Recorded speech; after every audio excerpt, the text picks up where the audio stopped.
మొదటగా వచ్చిన ఆత్మని ఎలా జరగని తన భర్తని తన ఇద్దరి బిడ్డల్ని దీవించే ఎవరి కుటుంబాన్ని అమ్మగారి కాలం గొప్పలో జరిగించేయాలి. నీ ఆత్మతో నీకు రక్షణ దయచేయండి. అలాగే ప్రభావం పాపం లేని ప్రభావం ఉన్నాయా నీ వాటిని పంపించి నీ ప్రభావాలతో ఆవిడని దర్శించాలి. దర్శించండి ప్రభావానికి వేయించండి ప్రభావం దాసుని కూడా దర్శించు పరిమాణాన్ని దర్శించి క్రీస్తు దేవుని చెప్పు నువ్వు అద్భుతాలు చేయకపోతే వారిని కూడా కష్టాలతో యువానికి సమస్తము సాక్షినే నా భర్తని ఇప్పుడు నీ రక్షణ భాగ్యం ఇప్పుడు కానీ అలాగే సన్నిధిలో ప్రతిరోజు నడుస్తుంది. తనకి రక్షణ ఇచ్చే తన భర్తకి రక్షణ ఇచ్చే మరి కుటుంబానికి దేశంలో భవానీ గర్భాన్ని తెరవండి. వచ్చిన పేరు పేరు పేరు పేరు నా మాట్లాడి తీర్చే అపరాధం అయ్యా ప్రజాస్వామ్య సంపూర్ణమైన ఆరోగ్యంతో సంపూర్ణమైన ఆరోగ్యంతో సంఘంలో ఎవరితో ఇబ్బందులతో కష్టాలతో ఉన్నారు. ఈ సేవకి కావలసిన వాటిని సేవతో నింపయ్యాలి, ప్రమాణంతో నింపి వాటి శక్తితో నింపి సేవకురాలని మన ఇద్దరుని దేవాలకునే దేవుడు ప్రార్థన మండుచున్న దీపంగా ఎదిరించి వేడుకు ఏ ఆశ్రదాలు దేశంలో దేవాలకుడి వచ్చిన సేవ వచ్చిన ప్రతిని సంఘంలో శాంతి సమాధానం పరిశుద్ధత ఎదిగొచ్చి ఇంకా వ్యాపస్తన చేయని కూడా సంపూర్ణమైన కృష్ణపడకుండా విజయబాబు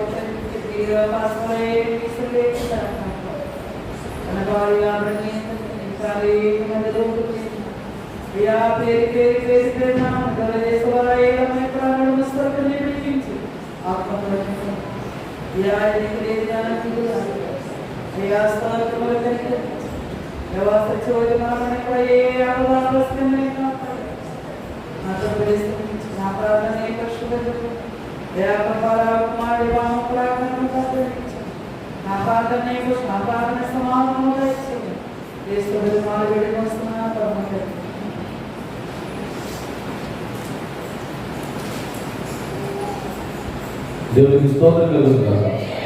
హల్లెలూయా హల్లెలూయా. మంచిదండి, కొద్ది నిమిషాలు దేవుని వాక్యం మనం ధ్యానం చేసుకుందాం. గుడి వచ్చిన మీ అందరికీ కూడా ప్రభువు రక్షకుడు యేసుక్రీస్తు నామం పేరిట నా యొక్క హృదయపూర్వక వందనాలు. అందరికీ ప్రైజ్ లార్డ్. ఉదయకాలం మనము అబ్రహాము జీవిత విధానంలో అబ్రహాము నిర్మించుకున్న 3 బలిపీఠాల గురించి చెప్పుకున్నాం. ఒకటి ఆరాధన బలిపీఠం, రెండోది ప్రార్థన బలిపీఠం, మూడవది సహవాస బలిపీఠం. ఈ సాయంకాలం 4వ బలిపీఠం పేరు సమర్పణ బలిపీఠం. సమర్పణ అనే బలిపీఠం గురించి మనం దేవుని వాక్యాన్ని ధ్యానం చేసుకుందాం. ఆదికాండం 22వ అధ్యాయం 9వ వచనం. అలాగూ వారిద్దరు కూడి వెళ్ళి దేవుడు అతనితో చెప్పిన చోటికి వచ్చినప్పుడు అబ్రహాము అక్కడ బలిపీఠం కట్టి కట్టెలు చక్కగా పేర్చి తన కుమారుడు ఇస్సాకును బంధించి ఆ పీఠం పైన కట్టెల మీద కూర్చొని దేవునికి స్తోత్రం కలుగుతుంది. దేవుడు టెస్టింగ్ చూడండి. 100 సంవత్సరాలకి అబ్రహాము దేవుడు దర్శించాడు. 100 సంవత్సరాలకి అబ్రహాము దేవుడు దర్శించి వెంటనే అబ్రహాము టెస్ట్ పెట్టాడు. మీరు 22వ అధ్యాయం 1వ వచనం చదివితే 2వ వచనం అన్నాడు, అప్పుడు ఆయన నీకు ఒక్కడైన నీ కుమారుని అనగా నీవు ప్రేమించి ఇస్సాకును తీసుకుని మోరియా దేశములకు వెళ్ళి అక్కడ నేను నీతో చెప్పబో పర్వతమున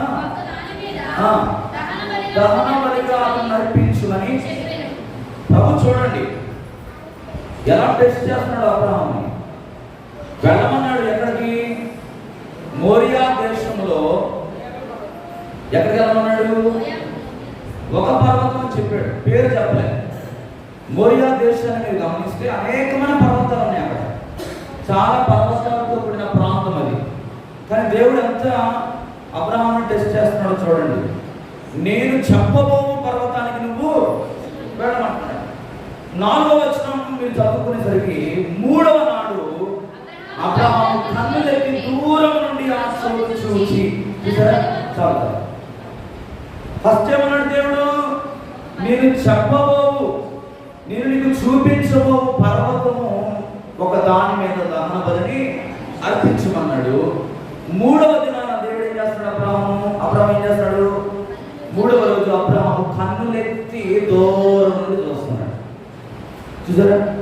ఈ 2వ మాటకి 4వ మాటకి చాలా డిఫరెన్స్ ఉంది, చాలా వ్యత్యాసం ఉంది. ఈ 2వ మాటకి 4వ మాటని ధ్యానించాలంటే చాలా గూఢార్థం ఇందులో ఉంది.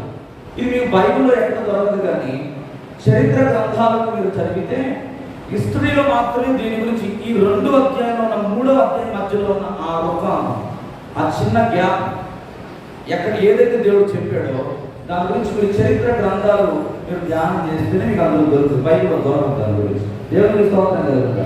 చూడండి, అబ్రహాము కన్నులెత్తి 3వ రోజు చూస్తున్నాడు. ఎక్కడైతే బలి అర్పించాలో తన ఒక్కగానొక్క కుమారుని ఎక్కడైతే తీసుకువెళ్ళాలో అబ్రహాం ఏం చేస్తున్నాడంటే కన్నులెత్తి చూస్తున్నాడు. అంటే దీని అర్థం ఏంటంటే రాత్రి అనేది దేవుడు అడుగుండొచ్చు, ఒకరు అడిగి ఉండాలి. ఎందుకంటే పర్వతం అది, అక్కడ ఎవరు మనుషులు సంచారం లేదు. ఎందుకంటే తనతో పాటు తీసుకొచ్చిన శాముకులు ఏం చేస్తాడంటే మీరు ఎక్కడే ఉండండి అని చెప్పి వాళ్ళ దగ్గర పెట్టాడు. ఎక్కడ పెట్టాడు అనేది అక్కడ పర్టికులర్గా మీకు వాక్యంలో ఉండదు. ఒక దగ్గర పెట్టాడు, ఇక్కడే ఉండండి అన్నాడు వాళ్ళని. అది కొండ అడుగు భాగాన్ని కావచ్చు, లేక మధ్యలో కావచ్చు, మీద కావచ్చు, ఎక్కడనే తెలియదు. ఇక్కడే ఉండను అన్నాడు.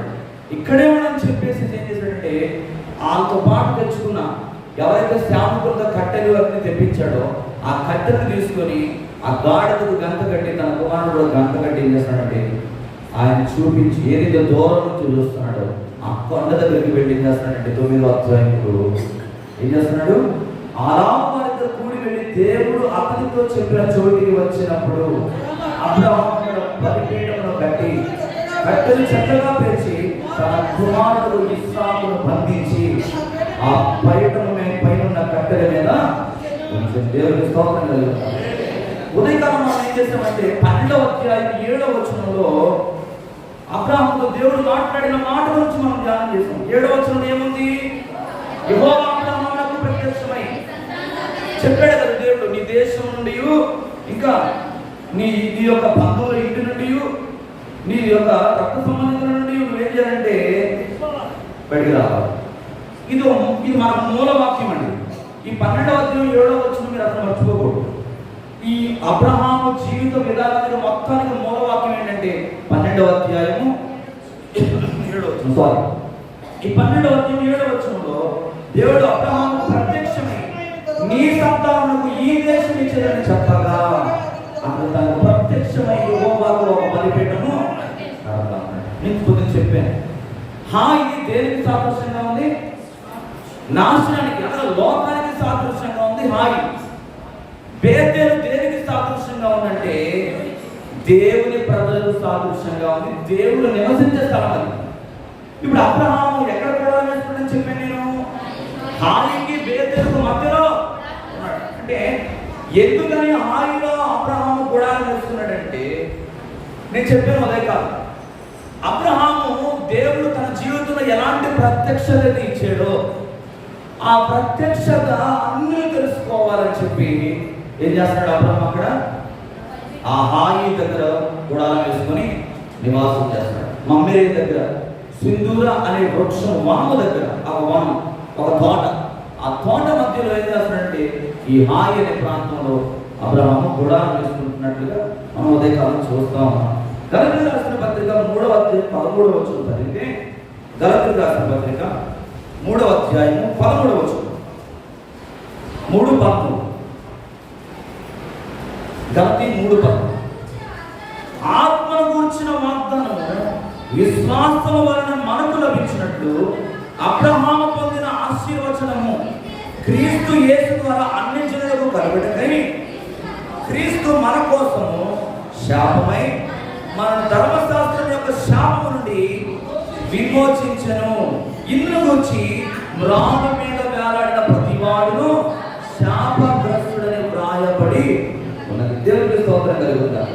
చూడండి ప్రేమని దేవుడు పెట్టారా. ఇప్పుడు సమర్పణ అంటే ఏంటో అర్థం తెలుసా? చనిపోవడం లేదా బ్రతకడం. ఇప్పుడు అబ్రహాము పరిస్థితి ఎలా ఉందంటే, ఒకటి చావడానికి సిద్ధపడుతున్నాడు, రెండవది తన కుమారుని ఇవ్వడానికి కూడా సిద్ధపడు. సమర్పణ అంటే అదేనండి. ఒకటి నువ్వు చావనైనా చావాలి, రెండవదిగా దేవుడు కోరుకున్నది ఏదో అది దేవుడికి నీవు ఇచ్చేవాడుగా ఉంటాడు. ఇక్కడ రెండింటికి కూడా అబ్రహాము సిద్ధంగా ఉన్నాడు. అలాగే మనం ఆరాధిస్తున్న యేసుక్రీస్తు కూడా తండ్రి అయిన దేవుడు తన ఒక్కగానొక ఏకైక కుమారుడైన యేసుక్రీస్తుని 2024 సంవత్సరాల క్రితం ఆయన ఈ భూమి మీదకి మానవుడిగా వచ్చి తన్ను తాను అర్పించుకున్నాడు. ఎలాగా?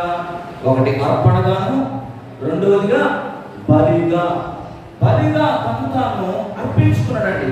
అర్పణగా మారడానికి యేసుక్రీస్తు తన జీవితాన్ని సమర్పించుకున్నాడు తండ్రికి. మనం రక్షించబడాలి. ఈ అబ్రహాము యొక్క జీవితాన్ని మనం చదువుతా ఉంటే మీకు ఎలా ఉందో తెలియదు, కానీ ధ్యానం చేస్తున్నప్పుడు, ఈ వాక్యాన్ని ధ్యానిస్తున్నప్పుడు ఒళ్ళు పులకరించినట్లు అనిపించింది. ఎందుకు?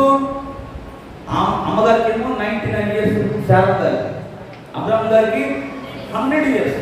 కానీ దేవుడు విచిత్రం చూడండి, యువక ఒక కుమారుని ఇస్తే దేవుడు ఏం చేస్తాడంటే వెంటనే లాగేస్తాడు.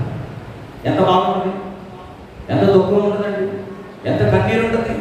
సర్వసాధారణంగా ఏ మనిషి అయినా కూడా ఏమనుకుంటాడంటే, ఎందుకయ్యా ఈ మాత్రం దానికి ఇచ్చావు, ఈ మాత్రం దానికి ఎందుకు రాకపోతే నేను అడిగాను, నేను అడగలేదు కదా, నువ్వే కదా నాకు ఇచ్చింది, మళ్ళీ అడుగుతున్నావేంటి అని అనుకుంటాం. కానీ ఇక్కడ అబ్రహాము చూడండి ఎంత సిద్ధపాటు కలిగి ఉన్నాడు. సమర్పణ జీవితం అబ్రహాము కలిగి ఉన్నాడు. తన సమర్పణ జీవితాన్ని మనం చదివినప్పుడు అందుకే అబ్రహాము విశ్వాసులకు తండ్రి అయ్యాడు. హల్లెలూయా. అబ్రహాము విశ్వాసులకు తండ్రి అని పిలువబడిన కారణం ఏంటంటే, ఇది తన ఒక్కగానొక కుమారుని ఇవ్వడానికైనా తాను చావడానికైనా సిద్ధపడ్డాడు. కనుకనే అబ్రహాము విశ్వాసులకు తండ్రి అని పిలువబడ్డాడు. పెట్టారు. యేసు రక్తంలో కడగబడిన అబ్రహాము కుమారుడుగా కుమార్తెలుగా మనం అందరూ కూడా తీర్చబడ్డామా లేదా?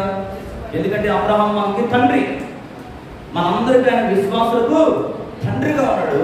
ఆ అబ్రహాములో నుండి, ఆ విశ్వాసములో నుండి మనమందరం కూడా యేసుక్రీస్తు రక్తం ద్వారా మన పాపాలు విమోచించబడ్డాయి. ఆత్మీయమైన అనుభవాలు మన జీవితంలో ఎప్పుడైతే కలిగి ఉంటామో అప్పుడు కలిగింది ఏంటంటే ఆరాధన బలిపీఠం అనేది నువ్వు కట్టుకున్నావు. హల్లెలూయా. యేసయ్య ప్రేమ నీకు అర్థమైతే, ఆయన గొప్పతనం ఏంటో నీకు అర్థమైతే, ఆరాధన చేయకుండా నీవు ఉండనే ఉండదు. అబ్రహాం అది చేశాడు. దేవుని గొప్పతనం ఏంటో తెలుసుకున్నాడు అబ్రహాం. దేవుని ప్రేమ ఎలాంటిదో తెలుసుకున్నాడు. టెస్ట్ పెట్టాడు అంతే, ఇస్తాడా ఇవ్వడా, అసలు ఒబే అవుతాడా అవడా అని చెప్పినప్పుడు వెంటనే దేవుని మాటలు లోబడ్డాడు అబ్రహాము. వెంటనే ఆ కొండకు వెళ్ళి కట్టెలు పేర్చాడు, కళ్ళకు గంతలు పెట్టి కాడు చేతులు పెట్టాడు. ఇస్తాను ఏమి మాట్లాడలేదు, మౌనముగా తండ్రి ఏం చేస్తున్నాడు అదే చూస్తా ఉన్నాడు. వెళ్ళేటప్పుడు అడుగుతున్నాడు, బలికి కట్టెలు ఉన్నాయి కానీ తోడా గొర్రెపిల్ల ఏది అంటే అప్పుడు అబ్రహాము అంటున్నాడు, యెహోవా చూచుకున్నాను. నీ జీవితంలో నా జీవితంలో కూడా దేవుని ప్రేమను అర్థం చేసుకుంటే ఆరాధన బలిపీఠాలు కట్టకుండా మన జీవితంలో ఉండనే ఉండము. ఎందుకంటే ఆయన జన్మలో పరిశుద్ధత ఉంది, ఇంకోటి ఆయన జీవితం కూడా పరిశుద్ధమైంది. యేసుక్రీస్తు జన్మము చాలా పరిశుద్ధమైంది. రేపు వచ్చే నుంచి చాలా సంఘాలు, చాలా మందిరాలు ఆయన పుట్టుక గురించి అనేక మంది ప్రసంగాలు చేస్తూ ఉంటారు, అనేకమైన లేఖనాలు మరి అనేకులు తెలియజేస్తూ ఉంటారు. ఆయన గొప్పతనం ఏంటి, ఆయన ఎలాంటి వారు, ఆయన ఎలా ఈ లోకానికి వచ్చాడు, ఆయన జీవితం ఎలాంటిది అనే దాని గురించి అనేక మంది సేవకులు అనేక స్థానాల్లో యేసుక్రీస్తుని గురించిన సువార్త ప్రకటిస్తూ ఉంటారు. ఎందుకంటే ఆయన 100% పరిశుద్ధంగా జీవించాడు. ఆయనలో ఏ పాపము లేదండి. మనము కూడా పాపము లేని వారుగా మార్చబడాలని ఆ విమోచన క్రయదనం మన కొరకు ఆయన కలవరశిలో చెల్లించాడు. ఆయన ఎంత ప్రాయశ్చిత్తం మన కొరకు చెల్లించాడంటే 39 కొరడాల దెబ్బలు. యెరూషలేము వీధుల గుండా అంతా కూడా సాగుతూ గొల్గోతా కొండ దగ్గరికి ఆ యాత్ర ముగించబడినట్టుగా మనం చూస్తాం. ఎన్నెన్నో భయంకరమైన అనుభవాలు, ఎన్నో వీపు మీద భారమైన దెబ్బలు, సిలువ భారం భరించలేని అవమానం, ముఖమంతా కూడా ఉమ్ములు, పిడిగుద్దులు, అనేకమైన గేలి చేసిన మాటలు, ఇవన్నీ కూడా ఎందుకు నా దేవుడు భరించాడంటే మనం కూడా ఒక ఆరాధన బలిపీఠాలుగా మార్చబడాలని. హల్లెలూయా. అందుకే ఆయన చేతిలో ముండ్ల కిరీటం, నా త్వరలో ముండ్ల కిరీటం, ఆయన చేతిలో పొడవాటి తుప్పు పట్టిన మేకులండి. సుమారుగా చాలా పొడవాటి మేకులు, ఎన్నో గాయాలు, ఆ రంగులం కూడా స్థలం లేకుండా యేసయ్య శరీరం నీ కోసం నా కోసం దూరపడ్డాడు. ప్రియమైన ఎందుకంటే నీవు నేను కూడా ఒక ఆరాధన బలిపీఠాలుగా మార్చబడ్డాడు. ఎందుకని ఆయన అంతగా శ్రమ పడ్డాడంటే ఎవరి కోసం అంటే మన కోసం. ఈ విషయం కానీ నీకు అర్థమైతే నువ్వు ఎప్పుడు కూడా మౌనంగా ఉంటావు, దేనికి బాధపడవు, దేనికి కృంగిపోవు, దేనికి కూడా నువ్వు సంశయించవు. ఎందుకంటే నా కోసం నా యేసయ్య రక్తాన్ని చెల్లించాడు. నేను దేని కొరకు చింతపడకూడదు, నేను దేని కొరకు ఆలోచన చేయకూడదు.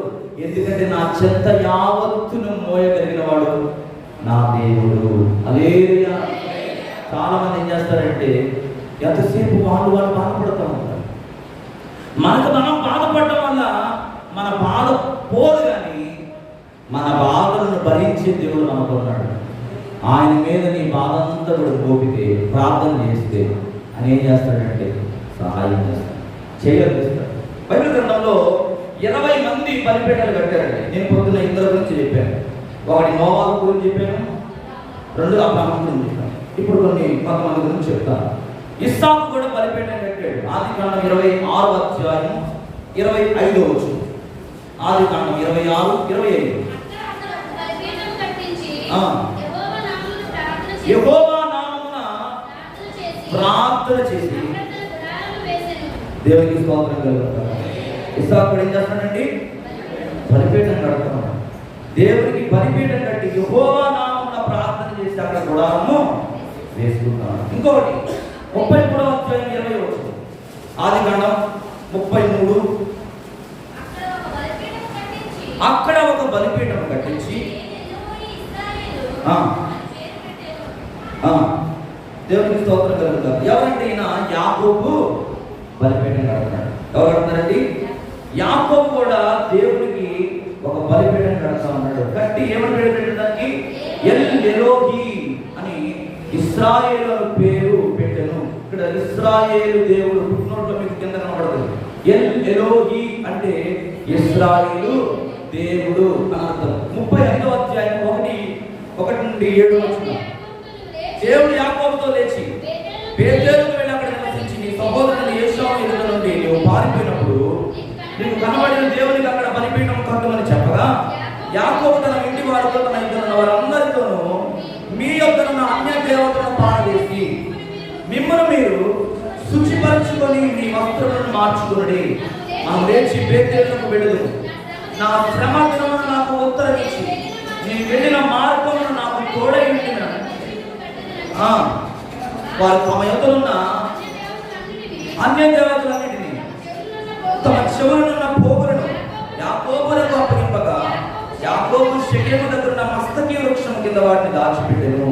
వారు ప్రయాణమైపోయినప్పుడు దేవుని భయము వారి చుట్టూ ఉన్న పట్టణముల మీద ఉండిన కనుక వారు యాకోబు కుమారులను తరమలేదు. యాకోబును అతనితో ఉన్న జనులందరూ కానానులో లూజుకు అనగా బేతేలుకు వచ్చిరి. అతను తన సహోదరుని నుండి పారిపోయినప్పుడు దేవుడు అక్కడ అతనికి ప్రత్యక్షమైన కనుక అక్కడ బలిపీఠం కట్టి ఆ చోటికి ఎల్ బెతేలు అని పేరు పెట్టెను. ఎల్ బెతేలు అంటే ఏంటండి? బేతేలు దేవుడు. హల్లెలూయా. యాకోబు ఏం చేస్తున్నాడు? బలిపీఠం కడతా ఉన్నాడు. యాకోబు కూడా బలిపీఠం కడతా ఉన్నాడు. బలిపీఠము దేనికి సాదృశ్యం చెప్పాను నేను? హల్లెలూయా. బలిపీఠము దేనికి సాదృశ్యం అండి? సహవాసము, ప్రార్థన, ఆరాధన, ఇప్పుడు సమర్పణ. బలిపీఠాలు కట్టుకుంటా ఉన్నారు. మోసే కూడా బలిపీఠం కట్టాడు. నిర్గమకాండం చదవాల్సిన అవసరం లేదు. రాసుకోండి. 17వ అధ్యాయం 15వ వచనంలో ఉంటుంది మీకు.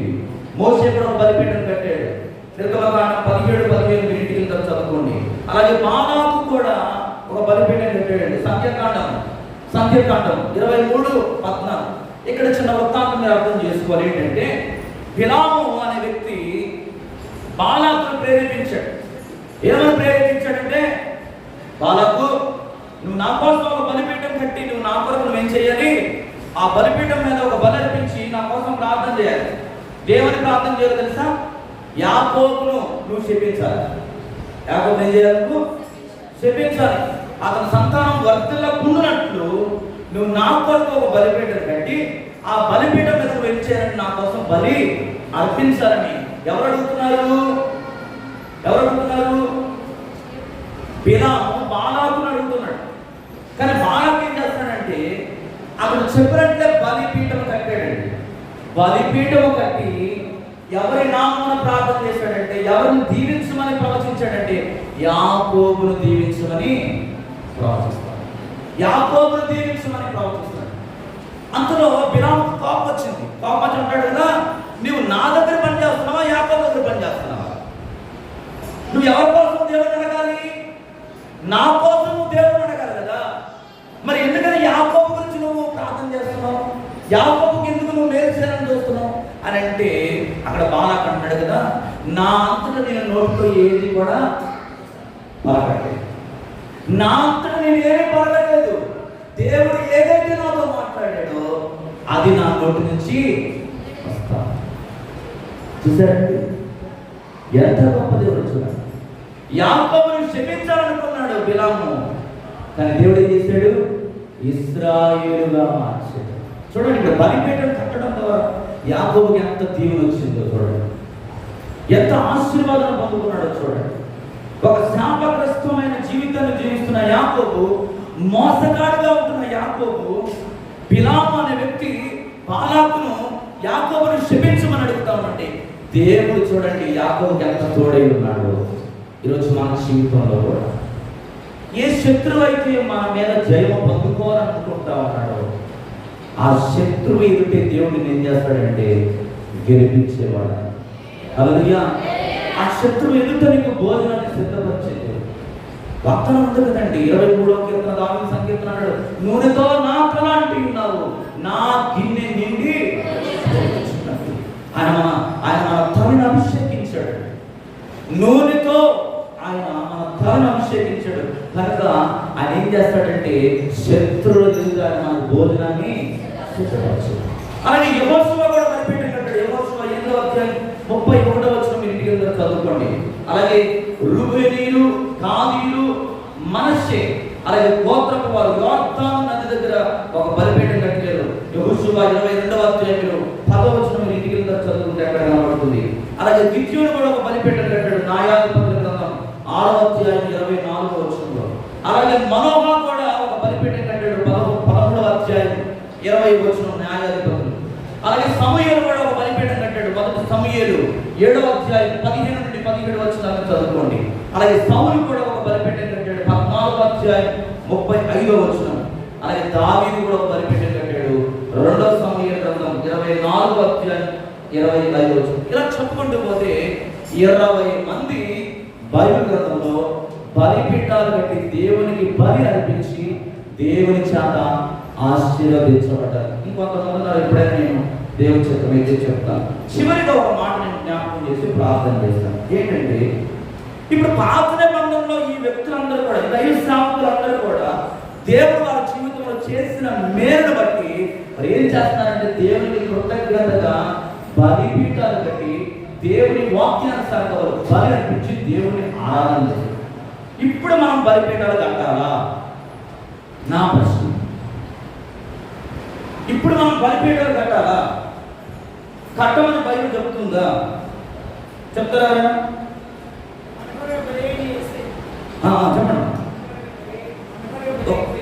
దేవుడికి స్తోత్రం కలుగును. ఏం చెప్తాను చూడండి. నూతన నిబంధనలో బలిపీఠం కట్టాల్సిన అవసరం లేదండి. అర్థమవుతుందా? నూతన నిబంధనలో బలిపీఠాలు కట్టాల్సిన అవసరం లేదు. ఎందుకంటే అమ్మ చెప్పినట్టుగా కల్వరిగిరిలో మన కొరకు పరిశుద్ధ గొర్రె పిల్లగా వధింపబడిన యేసుక్రీస్తే ఒక బలిపీఠం. హల్లెలూయా. అర్థమవుతుందా? కొత్త నిబంధన గ్రంథంలో యేసుక్రీస్తే ఒక బలిపీఠంగా నీ కోసం మారాడు. నీ పాపములు విమోచించడానికి, నిన్ను పరిశుద్ధునిగా చేయడానికి, నిన్ను పవిత్రురాలుగా ఆయన తీర్చిదిద్దడానికి ఆయనే బలిపీఠంగా మారాడు. బలిగా మారి ఆయన నీ కొరకు తన ప్రాణాన్ని అర్పించాడు. ఇప్పుడు నువ్వు బలి అర్పించాల్సిన అవసరం లేదు. అయితే ఒక విషయం మనం అర్థం చేసుకోలేదంటే, ఆ ఒక బలిపీఠం ఏంటంటే ఆత్మీయ బలులు అర్పించాలి. ఇక్కడ వీళ్ళు దేవుని సేవకులు వారి జీవితంలో చేసిన మేలును బట్టి శారీరకమైన బలిపీఠాలు కట్టి అక్కడ దేవుడు ఏదైతే మోసే ధర్మశాస్త్ర ప్రకారం ఏదైతే దేవుడు వారికి వాగ్దానం ఇచ్చాడో, 2 పావురపు పెట్టలైనను, 2 కొవ్వలైనను, కొవ్విన దూడనైను దాన్ని వధించమని ఏదైతే మోషేకు దేవుడు ఆజ్ఞించాడో దాన్నే ఇశ్రాయేలు ప్రజలు ఇప్పటి వరకు ఈ 20 మంది భక్తులు దాన్ని చేశారు. యేసుక్రీస్తు వచ్చిన తర్వాత ఎలాంటి బలిపీఠాలు మనం కట్టుకోవాలంటే ఆత్మీయమైన బలిపీఠం కట్టాలి. ఆ ఆత్మీయమైన బలిపీఠం మీద ఆత్మీయ బలులు అర్పించాలి. ఆత్మీయ బలులు అంటే ఏంటో తెలుసా? అది ఎలా సాధ్యమవుతుందంటే మన శరీరాన్ని సజీవ యాగముగా సమర్పించుకోవడమే బలిపీఠం. బలి సజీవ యాగముగా ప్రభువుకు నిన్ను నీవు సమర్పించుకోవడం ద్వారా ఆత్మీయ బలులు మనం అర్పించడం. దాన్నే అపోస్తలుడైన పౌలు రోమపత్రిక 12వ అధ్యాయం 1వ వచనంలో దానికి డెఫినేషన్ చెప్తా ఉన్నాడు. రోమపత్రిక 12వ అధ్యాయము 1వ వచనం చదువుతాం. కాబట్టి సహోదరులారా, మీ శరీరము ఆయనకు సమర్పించుకోవాలని దేవుని వాత్సల్యమును బట్టి మిమ్మల్ని బతిమాలుకొంటున్నాను. ఇంటి సేవ మీకు యుక్తమైనది. దేవునికి స్తోత్రం కలుగును గాక. హల్లెలూయా. ఎలాంటి బలులు మనం అర్పించాలండి? సజీవ యాగముగా. అబ్రహాం అదే చేశాడండి. తన కొడుకు ఇవ్వడానికి వెనుతిరగలేదు, తాను చావడానికి కూడా వెనుతిరగలేదు, సిద్ధపడ్డాడు. దేనికైనా రెడీ ప్రభా, దేనికైనా నేను సిద్ధమే అని అబ్రహాము దేవుని మాటను నమ్మాడు. కనుకనే అబ్రహాము దీవించబడ్డాడు. అబ్రహాం అందుకే విశ్వాసాలకు తండ్రి అయ్యాడు. అబ్రహాం అందుకే అనేక మందికి ఆశీర్వాద కారకుడయ్యాడు. ఈరోజు నీవు కూడా ఆశీర్వాదానికి కారకుడుగా ఉండాలంటే ఎలాంటి బలులను అర్పించాలంటే ఆత్మీయమైన బలులు అర్పించాలి. ఆత్మీయమైన బలులు సజీవ యాగంగా నీకు నీవే, ఎవరికి వాళ్ళు వ్యక్తిగతంగా మీ హృదయాలను దేవునికి ఎప్పుడైతే సమర్పిస్తారో ప్రభు అంటున్నాడు, ఇట్టి సేవ దేవునికి యుక్తమైనది. ఈ రీతిగా ప్రభువును ఆరాధించడానికి మన హృదయాలు ఎప్పుడు కూడా మనం సిద్ధపరచుకోవాలి. హల్లెలూయా. మన హృదయాలు ఎప్పుడు కూడా ఇలా సిద్ధపరచుకోవాలి. ఈ భక్తులు ఎలాగైతే వారు సిద్ధపరచబడ్డారు, ఎలాగైతే దేవుడు వారి జీవితంలో చేసిన మేలును బట్టి వారు దేవుడిని స్తుతించారు, మనము కూడా దేవుడు మన దగ్గర నుంచి కోరుకుంటున్నది వెండి కాదు, బంగారం కాదు, వస్త్రాలు కాదు, పెద్దల పంగడాలను దేవుడు కోరుకుంటుంది. నీ హృదయాన్ని కోరుకుంటుంది. నీ హృదయాన్ని సజీవ యాగంగా దేవుడికి సమర్పించుకుంటే ఆయన ఖచ్చితంగా నీ జీవితంలో కార్యం చేస్తాడు. అట్టి కృప దేవుడిని అందరికీ అనుగ్రహించిన దాకా ప్రార్థన చేసుకుందా తాగవచ్చుగా. ఈరోజు అబ్రహాము జీవితం ద్వారా 4 బలిపీఠాల గురించి దేవుడు మాట్లాడాడు. 4 బలిపీఠం: ఆరాధన బలిపీఠం, ప్రార్థన బలిపీఠం, సమర్పణ బలిపీఠం, అలాగే ప్రార్థన బలిపీఠం. ఈ 4 బలిపీఠాలు నీలో ఉన్నాయా లేవో ఒక్కసారి జ్ఞాపకం చేసుకో. ఈ 4 బలిపీఠం: ఆరాధన బలిపీఠం, ప్రార్థన బలిపీఠం, సహవాసమైన బలిపీఠం, సమర్పణ బలిపీఠం. ఈ 4 బలిపీఠాలు నా హృదయాల్లో సమర్పించుకుంటాం. మరొకసారి దేవుడు మనతో మాట్లాడతాం. ఇట్టి సేవ యుక్తమైనది. నీవు సజీవ యాగంగా దేవుడికి సమర్పించుకోవడమే బలిపీఠం. బలి ఆత్మీయ బలులు నేను అర్పిస్తున్నాను ప్రభా. దేవుని సన్నిధిలో తీర్మానం చేసుకుందాం, ప్రార్థన చేసుకుందాం. ప్రేమ తండ్రి, మహోన్నతుడా, ఆశ్చర్యకరుడా, అద్వితీయ దేవుడా నీకు వందనాలు, స్తుతులు, స్తోత్రాలు. ఇదిగో ఈ సాయంకాలం అబ్రహాం జీవితం ద్వారా సమర్పణ అనే బలిపీఠం గురించి మీరు మాతో మాట్లాడారు. ఏ విధంగా సమర్పించుకోవాలో బైబిల్ గ్రంథంలో 20 మంది భక్తులు అయ్యా వారి జీవితాల్లో బలిపీఠాలు కట్టుకున్నారు. వారి జీవితాల్లో బలిపీఠాలు కట్టుకుని వారు బలు అర్పించారు. ప్రభావ నువ్వు చేసిన మేలు బట్టి, ఉపకారం బట్టి ఆనాడు మా పితరుడైన మోషే ఏదైతే ధర్మశాస్త్ర గ్రంథములో ప్రభు లిఖించబడ్డదో ఆ ధర్మశాస్త్రానుసారమైన ఆజ్ఞలను వారు పాటిస్తూ వచ్చారు. కానీ ప్రభా ఈరోజు నిజంగా ప్రభు మా జీవితంలో అయ్యా తండ్రి నీ ఒక్కగానొక్క కుమారుడైన యేసుక్రీస్తుని భూమి మీద మాకు మానవీయమే పంపించి క్రొత్త నిబంధన సంఘం ద్వారా నేను ప్రభా నీవే ఒక బలిపీఠముగా మారి, నీవే ఒక బలిగా సజీవ యాగముగా బలిపీఠం మీద ఆ కట్టెల మీద కాల్చబడ్డావు ప్రభా. దుర్వారు నా వీపుడు దున్నిని వారు చాలను పొడుగుగా చేసి ఆ రంగులో స్థలం లేకుండా మా కొరకు నా కొరకు మా పాపాల నిమిత్తమై నీ శరీరం అంతా దున్నబడి ఉంది ప్రభా. రక్తాన్ని మా కొరకు చెందించావు, అవమానించబడ్డావు, గేలి చేయబడ్డావు, దూషించబడ్డావు, ముందు వేయబడ్డావు ప్రభా. మేమందరము కూడా కొత్త నిబంధన సంఘముగా మార్చబడాలని, నీ పేరు పెట్టిన జనాంగంగా మేము పిలువబడాలని, మా పేరు జీవగ్రంథంలో రాయబడడం కొరకు నాయన ప్రభా, ఆ నిత్య రాజ్యంలో మేము చేరడానికి నాయన నీవే ఒక బలిగా మార్చబడ్డావు బట్టి నీకు వందనాలు, స్తోత్రాలు. పౌలు అంటున్నాడు, మీ హృదయాలను సజీవ యాగంగా దేవునికి సమర్పించుకోండి, ఇట్టి సేవ యుక్తమైనది అని చెప్తున్నాడు. ఈరోజు మేము కూడా ప్రభా ఈ విన్న వాక్యం ద్వారా మా హృదయాలను సరిచేసుకుని ప్రభా సమర్పణ అనే బలిపీఠాన్ని మేము కట్టుకోవడానికి ప్రభు ఇక్కడ చేరుకోవడానికి దీవించాను. ఇదిగో వెంకటమ్మ మమత కొరకు ప్రార్థన చేస్తున్నాడు. అక్కడ ఒక్కసారి దర్శించాను. నేను ఆశ్రయిస్తున్నారయ్యా వాళ్ళు, దయచేసి ఆ బిడ్డను మీరు ముట్టమని ప్రార్థన చేస్తున్నాను. యేసు నామములో ఎప్పుడైనా వాక్యం మా పచ్చడి పెట్టి బాగు చేయండి. ఆ బంగారు పాలెం పరప్రభు గొప్ప అద్భుతం జరుగును కాక. అదే పన్నెండు దాసులు ఆ సహోదరుడు మీరు తాకండి, విడుదల దయచి తన భార్యతో మాట్లాడండి. ఆ కుటుంబంలో యేసు నామములో గొప్ప కార్యం జరుగును. ఈ క్రిస్మస్ కల వారి కుటుంబంతో నీ సన్నిధికి వచ్చును కాక. గొప్ప అద్భుతం జరిగించండి. నిజమైన క్రిస్మస్ వారి గృహంలో ప్రారంభించబడును కాక. ప్రతి సాతాను దుర్గం కూలిపోను కాక. ఈ కార్యం జరిగించండి. అలాగే నేను జాన్ ప్రార్థన ధైర్యపడి నౌకరాజు వ్యాపారం దీవించండి. ఈరోజు నేను వేట పెట్టేది ప్రభావ యేసు నామములో విస్తారమైన పాటు వారికి దొరుకును కాక. గొప్ప అద్భుతం జరిగించండి. అలాగే దావీదు కుమారుడు రాజశేఖర్ ప్రార్థన చేస్తాం. మేము ప్రార్థించగానే ప్రభావ శాలరీ రావడం కృప చూపించారు. మరొక ఆయన పెండింగ్ ఉన్న ఒక్కసారి కూడా యేసు నామములో ఈ వారంలోనే వచ్చును కాక ప్రార్థన చేస్తాం. అధికార మనసుని మార్చండి నాయన. యేసు నామములో గొప్ప అద్భుతం ఆ కుమారుడు జీవితంలో జరిగించండి. అలాగే తండ్రి సంఘంలో ఇంకా బలహీనత పేరు పేరు దర్శించండి. ప్రతి ఒక్కరికి మంచి ఆయుధాలను తెచ్చి రమణ కాలు మీద ముట్టమని ప్రార్థన చేశాడు. ఆ పెరిగిన కాలు యేసు నామములో స్వస్థత కలుగును కాక. సంపూర్ణమైన ఆరోగ్యం తెచ్చి ప్రతి ఒక్కరి చేతులు కాపాడు. సర్వ సంఘాన్ని మీరు దీవించండి, ఆశీర్వదించండి. ఎంతమంది లైవ్ ద్వారా మాకు విన్నారు ప్రభావ, వారందరి జీవితాల్లో కూడా నీవే నిజమైన దేవుడని వారు విశ్వసించిన ప్రభావ. అబ్రహాము లాంటి విశ్వాసం కలిగి మా పితరుడైన వారు ఎలాగైతే నేను ప్రభావ నిన్ను వెంబడించారో ప్రతి ఒక్కరు కూడా ఈ చివరి దినాల్లో నిన్ను అంటుకట్టుకొని ప్రభావ నీ వాక్యానుసారంగా ప్రతి వారు జీవించడానికి మీ కృప సహాయం చేస్తున్నాను. యేసు నామములో ప్రార్థించి మనవలన్నీ చేయగా పొందుకున్నాము తండ్రి, ఆమేన్. మన పరమతండ్రి దేవుని ప్రేమ, కుమారుడు రక్షకుడు యేసుక్రీస్తు వారి కృప, పరిశుద్ధాత్మ దేవుని నిత్యమైన సమాధానం చేరిన సంఘానికి లోకంలో సకల పరిశుద్ధులు ఆయన కృప సదాకాలం తోడే నడిపించును గాక. మమ్మల్ని యేసు రక్తమే శివ రక్తమే ప్రభు సంపూర్ణ అపవాదములను యేసు నామానికి జయం కలుగును గాక. అందరికీ వందనాలండి.